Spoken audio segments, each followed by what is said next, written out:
जय आदिवासी मित्र, तुम्हाला माझी लाडकी बहीण या योजनेसाठी ऑनलाईन फॉर्म भरायचे असेल तर तुम्ही प्ले स्टोअरवर येऊन नारी शक्ती दूत या नावाने सर्च करायचे। ते सर्च केल्यावर तुम्हाला हे असं ॲप्लिकेशन येणार, त्याला क्लिक केल्याने इन्स्टॉल करायचे। इन्स्टॉल करून झाल्यावर तुम्ही थोडं वाट बघायची, ते इन्स्टॉल होतं आहे तोपर्यंत। इन्स्टॉल झाल्याने त्याला ओपन करून घ्यायचे। बघा मित्रांनो, ते ॲप इन्स्टॉल झाल्यानंतर आपण त्याला आता ओपन करून घेऊ। ओपन केल्याने आपल्यासमोर असं पेज ओपन येणार। ते असं पेज आल्यावर त्याला ही माहिती वाचायची असेल तर वाचायची, नाही तर त्याला स्किप करून घ्यायची। स्किप केल्याने डोन या बटनावर क्लिक करायचे। डोन या बटनावर क्लिक केल्याने ते आपल्या मोबाईल नंबर लॉग इन करायचे। आपला मोबाईल नंबर लॉग इन केल्याने एक्सेप्ट टर्म अँड कंडिशन या क्लिक करायचे। इथे क्लिक केल्यानेच ही माहिती येणार, ही वाचून घ्यायची, नाही तर स्वीकार या बटनावर स्वीकारायचे। या बटनावर स्वीकारून लॉग इन या बटनावर क्लिक करायचे। लॉग इन केल्याने तुमच्या जो मोबाईल नंबर टाकला असेल तिथे OTP येणार। तो मोबाईल नंबर OTP येणार, ती दाबल्याने त्याला OTP व्हेरीफाय या बटनावर क्लिक करून घ्यायचे। मी ह्या नंबरने आधीच लॉग इन केलं आहे म्हणून ते होणार नाही, ते तुम्हाला बरोबर येणार, ते तुम्ही करून घ्यायचे मित्रांनो। OTP व्हेरीफाय झाल्यानंतर तुमच्याकडे असं प्रोफाईल ओपन होणार, त्याला स्वीकार करायचे आणि असं परत नंतर असं आहे, तेव्हा तुम्हाला वरती दिसेल फुल नेम, पूर्ण नाव। ज्या महिलाचे आपण अर्ज भरत आहे त्याचे पूर्ण नाव वरती लिहून घ्यायचे। ईमेल ID असेल तर ईमेल ID टाकून घ्यायची। जिल्हा सिलेक्ट करून घ्यायचा। त्यानंतर खाली आहे तालुका सिलेक्ट करून घ्यायचा आणि नंतर ज्या महिलाचे आपण अर्ज भरत आहे ती सामान्य असेल तर सामान्य सिलेक्ट करायचं। बचत गट अध्यक्ष असेल तर अध्यक्ष, समूह संसाधनाची व्यक्ती असेल तर CRP असेल ची सिलेक्ट, जे कॅटेगरीची जे काम करत असेल, जिथे नोकरीला असेल ते, काही ग्रामसेवक, काही जे असेल ते सिलेक्ट करून अपलोड करा या बटनावर क्लिक करायचे। त्यानंतर तुमच्याकडे थोडं वाट बघायची, मग असं पेज येणार। असं पेज आल्यानंतर तुम्हाला 1 नंबरचे ऑप्शन असेल तिथे क्लिक करायचे।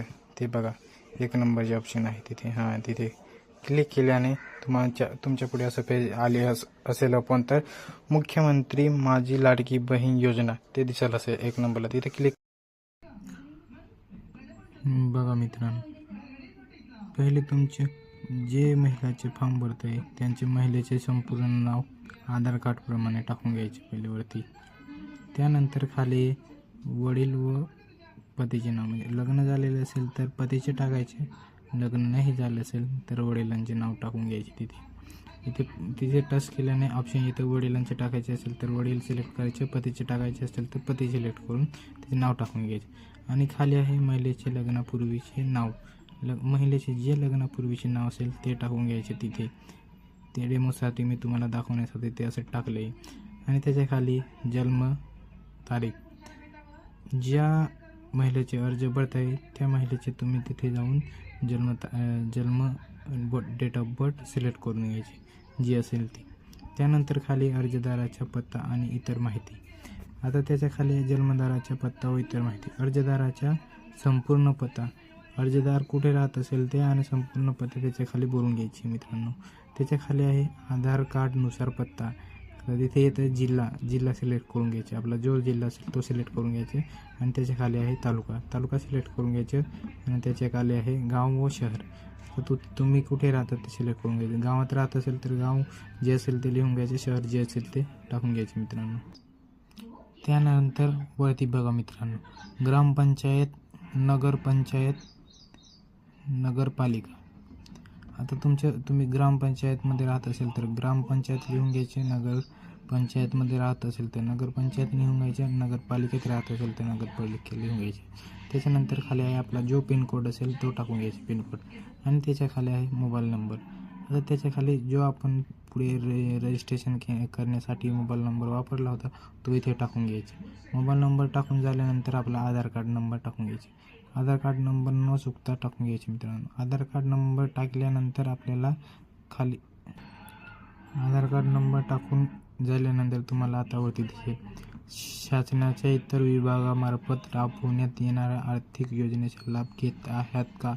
आता तुम्ही शासनाच्या इतर योजनांचा लाभ घेत असेल तर हा करायचे, नाही तर नाही करून राहू द्यायचे.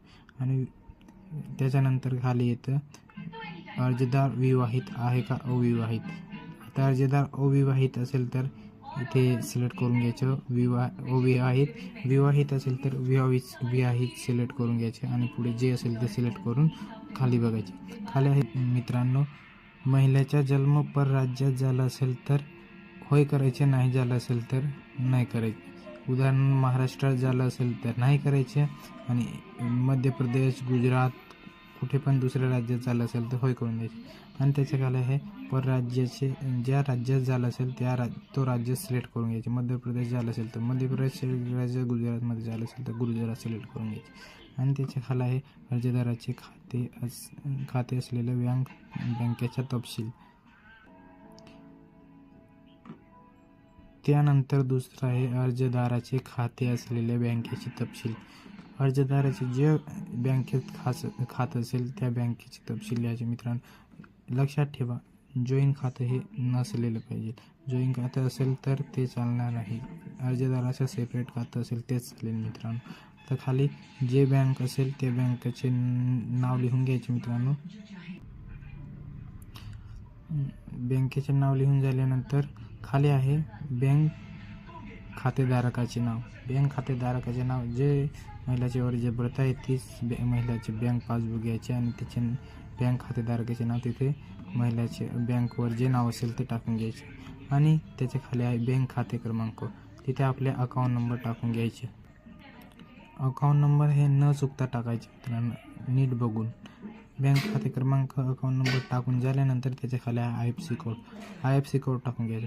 IFSC कोड पण जी बँकेची पासबुक आपण अकाउंट नंबर टाकले तेच बँकेचा IFSC कोड टाकून खाली आहे आधार कार्ड क्रमांक बँक खात्याशी जोडले असेल तर होय करायचे, लिंक असेल तर, नाही असेल तर नाही करून द्यायचे. मित्रांनो जे असेल ती माहिती नीट भरायची.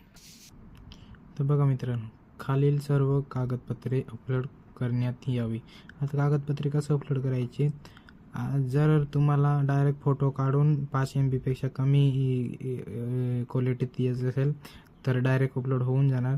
पहिले 1 MB पेक्षा कमी लागत होते, आता त्याच्याहून वाढले आहे 5 MB पेक्षा कमी लागत आहे. आता डायरेक्ट फोटो काढून जर अपलोड होत असेल तर फोटो काढून करा, नाहीतर एक प्ले स्टोअरवरून ॲप्स डाउनलोड करा. किंवा बघा तुम्ही होत असेल तर ॲप्स डाउनलोड करून KB कन्वर्ट होत असेल तर KB कन्वर्ट करून 5 MB पेक्षा कमी क्वालिटीने अपलोड करू शकता. मग पहिलं आहे आधार कार्ड आधार कार्ड तर कंपल्सरी सगळ्यांकडे असतं, ते अपलोड करा. आणि त्याच्या खाली आहे आदिवासी प्रमाणपत्र, जन्म प्रमाणपत्र, शाळा शून्याचा दाखला. आता तुमच्याकडे आदिवासी प्रमाणपत्र म्हणजे डोमासाईट असेल तर डोमासाईट अपलोड करा. डोमासाईट नाही असेल तर जन्म प्रमाणपत्र अपलोड करा. जन्म प्रमाणपत्र नसेल तर शाळा शून्याचा दाखला अपलोड करा. शाळा शून्याचा दाखला नसेल तर त्याच्याऐवजी मतदान कार्ड पण अपलोड करू शकतात आपण. मतदान कार्ड अपलोड करा. त्याच्या खाली आहे उत्पन्नाचे दाखला. उत्पन्नाचे दाखला नसेल तर पिवळे किंवा केसरी रंगाचे रेशन कार्ड असेल ते अपलोड करू शकतात आपण. पिवळे व केसरी कलरचे रेशन कार्ड नसेल तर आपल्याला उत्पन्नाचा दाखला हा लागेलच. त्याच्या खाली आहे हमीपत्र हे आपल्या कुठे पण झेरॉक्स सायबरवर किंवा कुठे पण भेटेल, नाहीतर मी व्हिडिओच्या डिस्क्रिप्शनमध्ये लिंक देणार, तिथून डाउनलोड करून घ्यायचे. ते झाल्यानंतर बँक पासबुक अपलोड करून घ्यायचे मित्रांनो. जे आपण वरती माहिती टाकली असेल ती बँक पासबुक. आणि त्याच्या खाली आहे महिलेचा जन्म परराज्यात असल्यास पतीचे कागदपत्रे, म्हणजे जे अर्जदाराची आपण माहिती भरली आहे त्या अर्जदाराचा जन्म परराज्यात असेल तर त्याच्या नवऱ्याच्या इथे LC किंवा डॉक्युमेंट्स अपलोड करू शकतात. परराज्यात झालं असेल तर इकडे डॉक्युमेंट्स, महिलेचे नसेल तर पतीचे डॉक्युमेंट्स पण आपण तिथे जोडू शकतात. महिलेच्या परराज्यात जन्म झाला असेल. त्याच्या खाली आहे अर्जदाराचा फोटो. त्याच्या खाली अर्जदाराचा फोटो, हा फोटो असेल तर हा फोटो काढून घ्यायचा, नाही तर महिलाला स्वतः उभं राहून पण आपण फोटो काढून अपलोड करू शकतात. ते झाल्यानंतर आपल्याकडे खाली आहे माहिती जतन करा. माहिती जतन करा या तिथे क्लिक केल्यावर असं आता साईट सध्या लोड घेते म्हणून असं पेज येते. साईट चालू झाल्यावर माहिती जतन करा या बटनावर क्लिक करून झाल्यानंतर तुमच्याकडे असं पेज ओपन होऊन येणार मित्रांनो. असं पेज ओपन होऊन आल्यानंतर आपली माहिती सगळी बरोबर आहे का नाही ते बघून घ्यायचे. बरोबर असेल तर फॉर्म सबमिट करा या बटनावर क्लिक करायचे. चुकीचे असेल तर बदल करा या बटनावर क्लिक करून द्यायचे मित्रांनो. चुकीचे असेल तर बदल करा इथे जाऊन बदल करून घ्यायचे आणि नाही चुकीचे असेल फॉर्म सबमिट करा या बटनावर क्लिक करून सबमिट करून द्यायचे. ते करून झाल्यानंतर तुमच्याकडे एक व्हेरीफाय OTP म्हणून एक OTP येणार. ती OTP टाकून घ्यायची मित्रांनो. OTP टाकल्यानंतर आता तुमचा फॉर्म व्हेरीफाय OTP क्लिक केल्यानंतर तुमचा फॉर्म सबमिट होऊन जाणार मित्रांनो. फॉर्म सबमिट झाल्यानंतर तुमच्याकडे वरती एक ID येणार. ती नीट स्क्रीनशॉट मारून घ्यायची आणि ते फोटो काढून ठेवून घ्यायचे आणि ते लिहून घ्यायचे. अशीच माहिती बघण्यासाठी चॅनलला सबस्क्राईब करा, लाईक करा, कमेंट करा. अशीच विविध योजनांची माहितीसाठी आपल्या चॅनलला भेट द्या. ही ID आहे मित्रांनो. ती नीट फोटो काढून घ्यायचा. मोबाईल नंबर आहे पुढे चेक करण्यासाठी.